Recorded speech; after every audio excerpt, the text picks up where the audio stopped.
Hello students, ये आपका part third video इस चैप्टर का। पार्ट थर्ड वीडियो में हम लोग चैप्टर पढ़ रहे हैं प्रकाश का परावर्तन, और आज का हमारा पहला टॉपिक है प्रतिबिंब।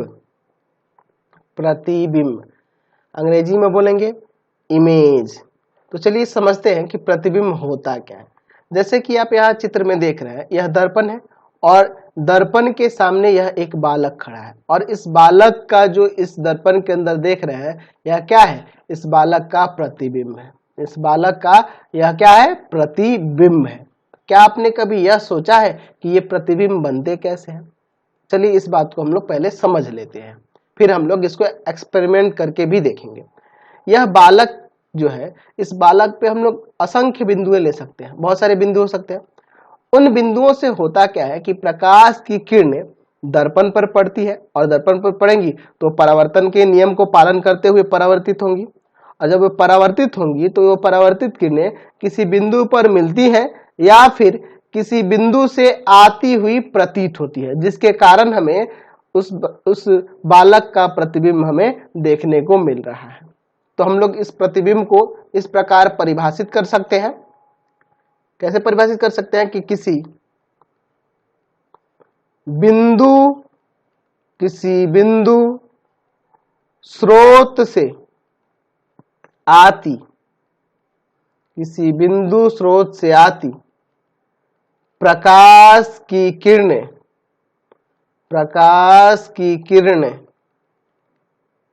दर्पण से परावर्तन के बाद जिस बिंदु पर मिलती हैं या जिस बिंदु से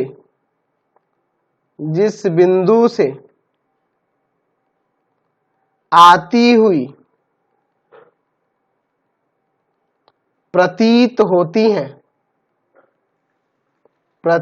होती हैं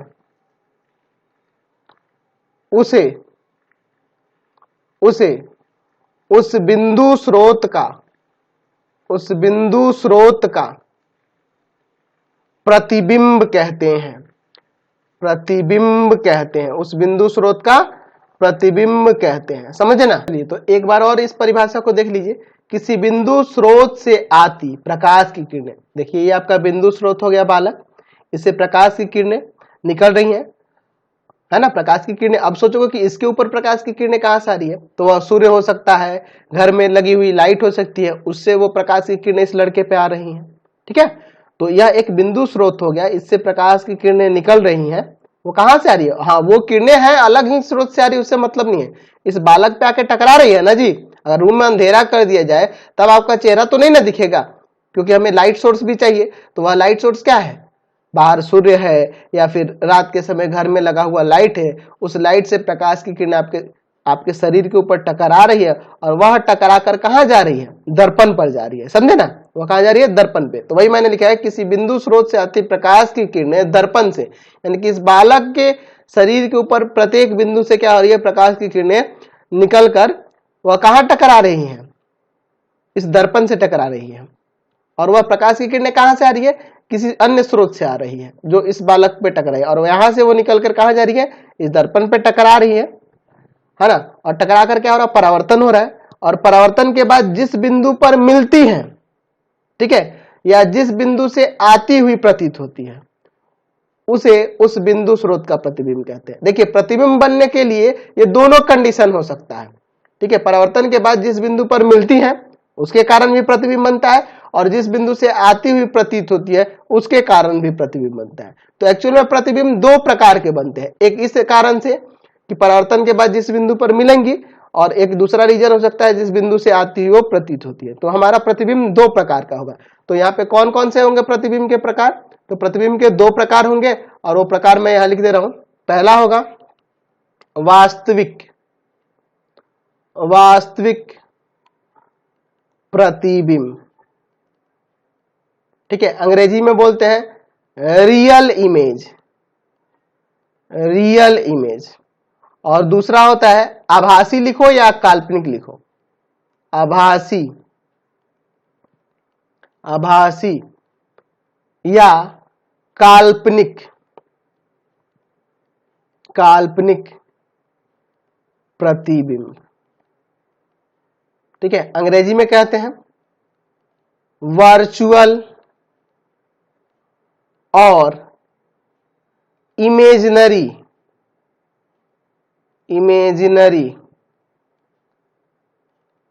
इमेज। समझ गए? चलिए अब एक एक करके दोनों को परिभाषित करते हैं। अब आप सोच रहे होंगे कि सर ये आपने नहीं बताया कि किस तरह से किरणें कहां जाती हैं, कैसे टकराती हैं तो प्रतिबिंब बनता है। तो देखिए अभी हम लोग प्रतिबिंब को परिभाषित कर रहे हैं। हम लोग देखेंगे कि समतल दर्पण में प्रतिबिंब कैसे बनता है किसी वस्तु का, तब वहां पे हम लोग उसका किरण आरेख द्वारा समझेंगे। ठीक है, तो चलिए सबसे पहले हम लोग वास्तविक प्रतिबिंब और आभासी प्रतिबिंब को परिभाषित कर लेते हैं। तो कोई ज्यादा झमेला नहीं है।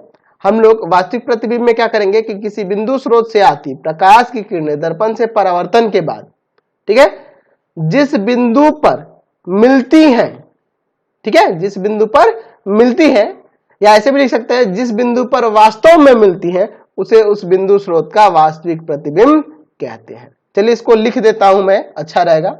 चलिए तो यहां पे मैं लिख देता हूं वास्तविक प्रतिबिंब की परिभाषा कि किसी बिंदु स्रोत से आती, किसी बिंदु स्रोत से आती प्रकाश की किरणें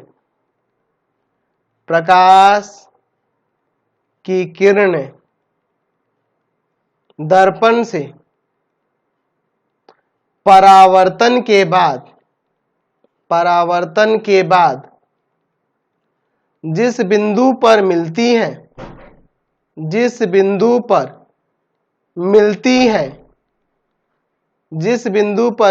हैं उसे उस बिंदु स्रोत का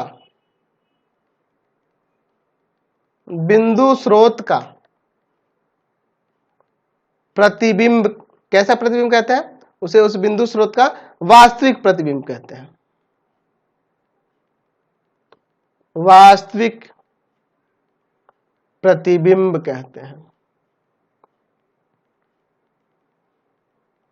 ठीक है, तो अब आभासी प्रतिबिंब कैसे परिवर्तित करेंगे? तो एक्चुअल में पहले वास्तविक प्रतिबिंब के बारे में थोड़ा सा और समझ लीजिए। देखिए वास्तविक प्रतिबिंब जो होता है वह वस्तु की अपेक्षा हमेशा उल्टा होता है। अब कैसे वह वास्तविक होगा और कैसे आभासी होगा इसके बारे में हम लोग आगे डिस्कस करेंगे, लेकिन सबसे पहले हम लोग यहाँ पे सबको डिफाइन कर लें। हाँ, वास्तविक प्रतिबिंब क्या होता है उसको मैंने यहाँ डिफाइन कर दिया। यहाँ पे मैं यहाँ लिख सकता हूं, नोट में आप स्टार देके लिख लेना। यहाँ पे लिख लेना इस तरह से कि वास्तविक प्रतिबिंब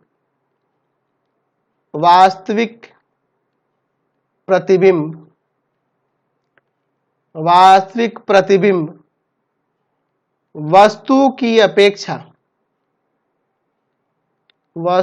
अपेक्षा हमेशा उल्टा होता है। हम लोग आगे बात करेंगे कि वास्तविक प्रतिबिंब कब बनता है, आभासी प्रतिबिंब कब बनता है, कैसे बनता है और क्यों बनता है, ये सारी चीजों पे बात करेंगे। लेकिन अभी हम लोग सिर्फ परिभाषित करें। और जो आपका वास्तविक प्रतिबिंब होता है उसको हम लोग पर्दे पर प्राप्त कर सकते हैं। तो यहां पे लिख सकते हैं वास्तविक प्रतिबिंब को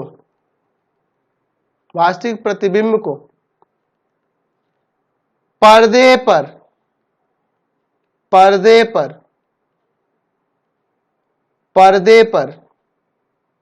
प्राप्त किया जा सकता है। इसको पर्दे पर भी प्राप्त किया जा सकता है, क्योंकि इसमें क्या होता है कि परावर्तन के बाद वो जिस बिंदु पर मिलेंगी, दर्पण से परावर्तन होकर वो कहीं किसी बिंदु पर मिलेंगे, जिसके कारण से हम लोग उसे पर्दे पर भी प्राप्त कर सकते हैं। ठीक है, अब इसके आभासी प्रतिबिंब या काल्पनिक प्रतिबिंब को परिभाषित कर लेते हैं। तो यहाँ पे हम लोग लिख सकते हैं कि किसी बिंदु स्रोत से आती प्रकाश की किरणें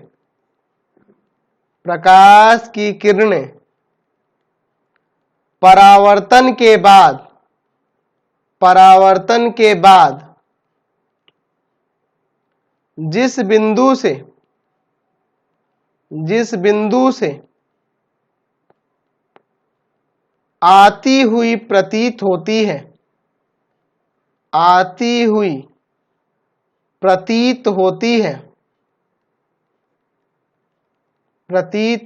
है उसे उस बिंदु स्रोत का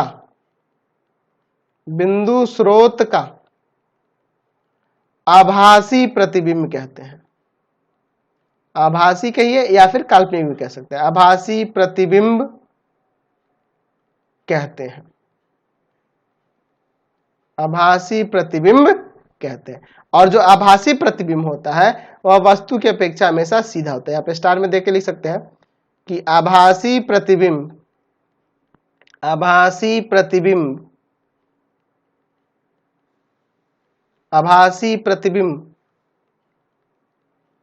वस्तु की अपेक्षा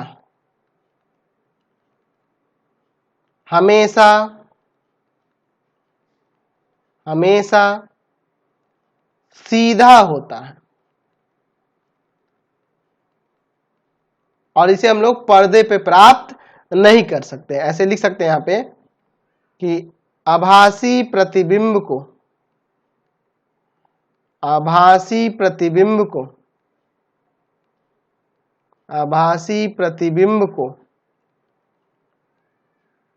पर्दे पर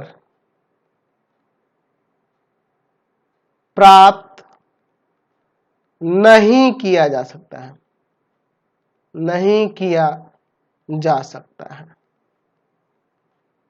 चलिए अब मैं थोड़ा सा आपको ओरली बता देता हूं कि वास्तविक प्रतिबिंब और आभासी प्रतिबिंब कैसे आपको देखने को मिलेगा। आप एक नया सा चम्मच लीजिए, नया सा स्पून लीजिए।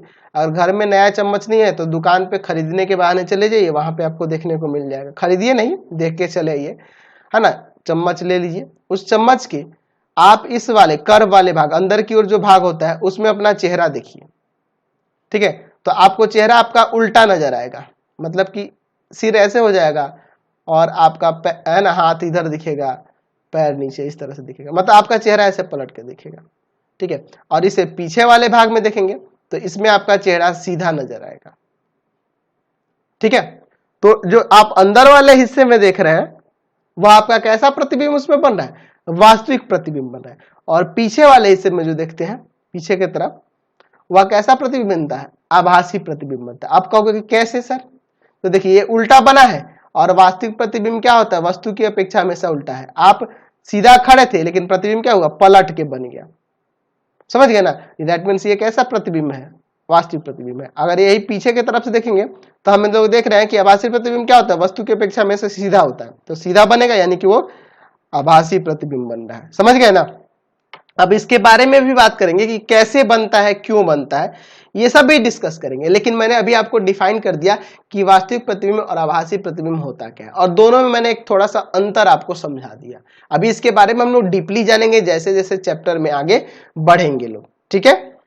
चलिए तो अब हम लोग समझ लेते हैं कि समतल दर्पण में जो प्रतिबिंब बनता है, जैसे ये आपका समतल दर्पण है, इसके आगे ये बालक खड़ा है और इसका इसमें प्रतिबिंब बन रहा है, तो यह प्रतिबिंब कैसे बनता है, ठीक है, और इसकी विशेषताएं क्या क्या होंगी उसको देख लेते हैं। यानी अब हमारा टॉपिक होगा समतल दर्पण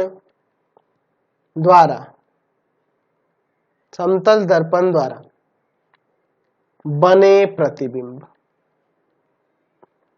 ठीक है। समतल दर्पण द्वारा बने प्रतिबिंब की बात हम लोग करने वाले हैं। चलिए तो मैं यहाँ पर एक समतल दर्पण ले लेता हूँ, ऐसे खड़ा ही ले लेता हूँ, ठीक है। ये आपका समतल दर्पण हो जाएगा। मैं क्या कर रहा हूँ, इसको क्या करूंगा, रंजित करूंगा ना, एक तरफ से कलई कर दूंगा और उसके ऊपर पेंट का एक लेप चला दूंगा, तो ये आपका क्या हो जाएगा, एक समतल दर्पण हो जाएगा ना जी। ये आपका क्या है, समतल दर्पण है। देखिए अब हम लोग इसमें प्रतिबिंब की बात कर लेते हैं, कैसे बनेगा वह प्रतिबिंब। मान लीजिए यहाँ दर्पण के सामने यहाँ पर यह एक वस्तु है, या क्या है, एक ऑब्जेक्ट है, ओ से डिनोट कर देते हैं, ऑब्जेक्ट है, वस्तु है, ठीक है। और इसका प्रतिबिंब इसमें कैसे बनेगा, क्यों बनेगा, उसको समझते हैं। मैंने बताया, अभी आपको बताया था शुरू में ही कि प्रतिबिंब बनने के लिए क्या होती है कि इस वस्तु के प्रत्येक बिंदु से क्या निकलती है, किरणें निकलती हैं और वो दर्पण से परावर्तित होती है। मान लीजिए मैं इस वस्तु से एक किरण ले जा रहा हूं, यह किरण आपका क्या है, इस समतल दर्पण पे लंब है, समतल दर्पण पे क्या है, ये लंब है। तो लंबवत जो किरणें जाएंगी, तो मैंने प्रकाश के परावर्तन में आपको बताया कि ये किरणें जाएंगी लेकिन पुनः क्या होंगी, फिर वापस आ जाएंगी। ये किरण इधर तो जाएगी लेकिन पुनः क्या हो जाएगी, वापस आ जाएगी। लेकिन इसका आभासी जो होगा ना, ये पीछे की ओर आएगा। कहने का मतलब किरण ये वापस जा रही है, तो ये वापस जा रही है तो लगेगा ना कि अंदर से आ रही है ना। ये किरण इधर टकराई और टकरा कर वापस आई, क्योंकि ये लंबवत गई है समतल दर्पण के, तो ये वापस आएगी, तो ये वापस जाएगी, तो ये लगेगा ना कि अंदर से कहीं से आ रही है। तो मैंने आपको बताया था ना, आती हुई प्रतीत होती है। अभी आपको बताया था ना आभासी प्रतिबिंब की परिभाषा में कि दर्पण से परावर्तन के बाद क्या होती है ना, वो क्या होती है, किसी बिंदु से आती हुई प्रतीत होती है। ठीक है, तो ये जो किरण है ये अंदर से आती हुई प्रतीत हो रही है। अच्छा, यहीं से आपको पता चल रहा है कि समतल दर्पण के अंदर भैया जो प्रतिबिंब बनेगा ना, वो आभासी प्रतिबिंब होता होगा, क्योंकि ये किरण आती हुई प्रतीत हो रही है ना भाई। चलिए समझ गए। मैं इसी बिंदु से एक और किरण ले लेता हूं, मान लेता हूं कि ये दूसरी किरण है, ऐसे जा रही है, ठीक है, या इतना पे जा रही है, जो भी है। तो यहां से ये गई, तो ये आपकी क्या हुई, आपतित किरण हुई। दर्पण से परावर्तन के बाद किधर मुड़ेगी, इधर मुड़ेगी, है ना, इधर ही ना मुड़ेगी जी। चलिए इधर मुड़ जाएगी, ठीक है। ये आपतित किरण गई यहां वस्तु से, इस दर्पण से टकराई, समतल दर्पण से टकरा कर इधर मुड़ गई, और बीच में आपका क्या होगा, अभिलंब होगा, है ना। आपतन कोण परावर्तन कोण के बराबर, परावर्तन के नियम को ये पालन कर रही है। चलिए अब इधर जो ये मुड़ के इधर जा रही है, तो ये लगेगा कि दर्पण के अंदर से ऐसे आ रही है ना। मैं यहाँ पे किरण खींच दे रहा हूं लेकिन डॉटेड उसको कर दूंगा, ये लगेगा ना कि अंदर से आ रही है ऐसे, ठीक है। ये डॉटेड ही रहना चाहिए, जो आती हुई प्रतीत होती है ना किरणें, उनको हम लोग डॉटेड ही रखते हैं, ठीक है। तो एक्चुअल में क्या था, या यहां से यह किरण गई, दर्पण से परावर्तन के बाद इधर मुड़ी, लेकिन इधर मुड़ी तो हम ऐसा लगेगा, ऐसा प्रतीत होगा कि यह किरण जो है अंदर से आ रही है, ठीक है। तो इस फिगर के अंदर हम लोग क्या देख रहे हैं कि ये किरण यहां पर और यहां से आती हुई, मतलब यहां पे ये जो बिंदु है इस पे यहां प्रतिबिंब बनेगा, यानी कि यहां पर ये आपका प्रतिबिंब यानी इमेज हो जाएगा, आई। समझ गए ना किस तरह से हो रहा है इसमें प्रकाश का परावर्तन। तो ये जो बिंदु, ये किरण और ये किरण एक दूसरे को टकराई, यहीं पे इसका प्रतिबिंब बनेगा, ठीक है। अब इस प्रतिबिंब की कुछ विशेषताएं होंगी, उसके बारे में भी हम लोग यहाँ डिस्कस करेंगे। पहले हमने देखा, आपने प्रकाश का परावर्तन चैप्टर जो पढ़े, अभी मैंने आपको प्रतिबिंब के बारे में बताया। तो प्रतिबिंब के अंदर दो बताया, एक वास्तविक प्रतिबिंब और एक आभासी प्रतिबिंब। तो आभासी प्रतिबिंब की परिभाषा से आपको क्लियर हो गया होगा कि यहाँ जो प्रतिबिंब बन रहा है वह कैसा बना होगा, आभासी बना होगा।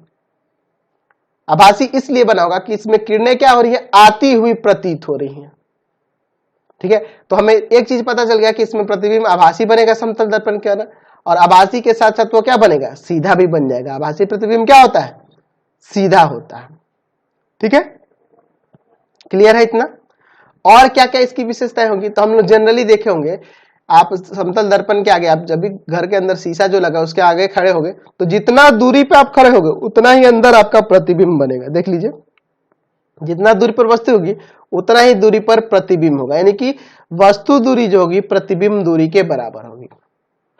अब आपके मन में सवाल उठेगा कि सर आप कह रहे हैं कि आभासी और सीधा बनता है। हमने तो देखा है कि अगर दर्पण के आगे मान लो यहां पर मैंने आर लेटर दिखाया, आर लेटर रखा, यानी कि हमारे टी शर्ट पे ही आर लिखा हुआ है, तो वो दर्पण के अंदर ऐसा दिखेगा। तो ये कैसे सीधा हुआ, तो भैया ये सीधा ही है, बस पार्श्विक रूप से उल्टा है, यानी कि इसका सिरा बदल गया है बस। उल्टा का मतलब ऐसे है ना, उल्टा का मतलब आप ऐसे समझिए, ऐसा अगर बनता ना तब उसको कहते कि वो प्रतिबिंब उल्टा बन रहा है, लेकिन यह इसी के जैसा है, बस पार्श्विक रूप से ये उल्टा हो गया, मतलब इसका सिरा बस इधर का इधर घूम गया है, सीधा ही है, बस सिरा इधर घूम गया है। आप देखते हो ना टी शर्ट पे जो लिखा होता है सीधा, वो इसमें इस तरह से दिखता है, पार्श्विक रूप से उल्टा होकर दिखता है। ठीक है, तो चलिए इसकी विशेषताएं जो भी हैं हम लोग यहाँ पर लिख लेते हैं। कौन कौन सी विशेषताएं हैं? तो पहली विशेषता हो जाएगी कि जो इसमें प्रतिबिंब बनता है, प्रतिबिंब बनता है वह कैसा होता है? तो आभासी होता है और सीधा होता है। प्रतिबिंब, प्रतिबिंब आभासी तथा सीधा बनता है। अभी हमने देखा। दूसरा मैंने बताया कि प्रतिबिंब पार्श्विक रूप से उल्टा होता है। प्रतिबिंब पार्श्विक रूप से उल्टा होता है और वस्तु दूरी जो होती है प्रतिबिंब दूरी के बराबर होती है ना। लिख सकते हैं कि प्रतिबिंब, प्रतिबिंब दर्पण से उतना ही पीछे बनता है, पीछे बनता है जितना वस्तु दर्पण के, दर्पण से या दर्पण के आगे रहता है। यानी आप ऐसे भी लिख सकते हैं कि जो वस्तु दूरी होती है वह प्रतिबिंब दूरी के बराबर होती है। समझे ना? यानी कि जितना दूरी पर दर्पण से वस्तु होगा उतना ही दूरी पर प्रतिबिंब भी होगा। ठीक है, चौथा पॉइंट कि प्रतिबिंब दर्पण के पीछे बनता है। दर्पण के अंदर ही ना बनता है जी, पीछे बनता है, दर्पण के पीछे बनता है। ठीक है। अच्छा, एक और चीज हम लोग को देखने को मिलता है कि जितना बड़ा वस्तु होगा उतना ही बड़ा प्रतिबिंब भी देखने को मिलता है। तो हम लोग लिख सकते हैं कि प्रतिबिंब का आकार या ऊंचाई, प्रतिबिंब का आकार या ऊंचाई भी लिख सकते हैं, वस्तु के आकार के बराबर होता है। ठीक है, तो ये समतल दर्पण में जो प्रतिबिंब बनते हैं उनकी विशेषताएं होंगी। तो समतल दर्पण में किस तरह से प्रतिबिंब बनता है ये आपको समझ में आ गया, और कैसा बनता है ये भी आपको समझ में आ गया। तो यहां से हमें एक क्वेश्चन मिल गया कि समतल दर्पण में जो प्रतिबिंब बनता है वह हमेशा आभासी तथा सीधा होता है। ठीक है, ये आपके ऑब्जेक्टिव में जरूर आता है। जैसे देखिए मैं एक वर्ड लिख दिया यहाँ पे फिजिक्स, और फिजिक्स को दर्पण के अंदर देख रहा हूं तो ये हमें ऐसे दिख रहा है। ठीक है, तो देखने को मिल रहा है कि ये क्या है, पार्श्विक रूप से बस उल्टा है। उल्टा का मतलब ऐसे पलट के नहीं ना है जी, ये पार्श्विक रूप से उल्टा है। जितना दूरी पे वस्तु है उतना ही दूरी पे ये प्रतिबिंब बना है। ठीक है, और ये प्रतिबिंब कैसा होगा, आभासी और सीधा होगा। ठीक है, और ये वस्तु के आकार के बराबर भी होगा, यानी प्रतिबिंब का आकार और वस्तु का आकार दोनों बराबर होता है। तो ये सारी बातें आपको याद रखनी होगी। तो मैं सोच रहा था कि इस वीडियो को अब हम लोग यहीं पे एंड कर देते हैं। नेक्स्ट वीडियो में हम लोग अगले टॉपिक को देखेंगे। अगला हमारा टॉपिक थोड़ा डिफरेंट है तो उसको नेक्स्ट वीडियो में रखा जाएगा। आपको हमारे 3 चैनलों को सब्सक्राइब करना होगा। पहला है पाथफाइंडर क्लासेस छपरा, दूसरा है भारती भवन, भारती भवन रविकांत सर, और तीसरा है चैनल रविकांत सर के नाम से। तीनों चैनल को सब्सक्राइब कर लेंगे और इससे रिलेटेड वीडियो के लिए सीधे डिस्क्रिप्शन में जाएंगे और इससे संबंधित नोट्स के लिए गूगल पे जाके सर्च करेंगे www.ravikantsir.in, और यहां पर जाकर आप सभी क्लासेस के नोट्स और उनके पीडीएफ को डाउनलोड कर सकते हैं। ठीक है, तो मैं जो भी आपको चैप्टर पढ़ा रहा हूं उन सबके नोट्स आपको, अगर आप लिखने का मन नहीं करें तो वहां से आप जाके डाउनलोड कर सकते हैं। ऐसे आप खुद से लिखोगे तो बेहतर रहेगा, वेबसाइट से ही जाके लिख लो, लेकिन खुद से लिखोगे तो बेहतर रहेगा।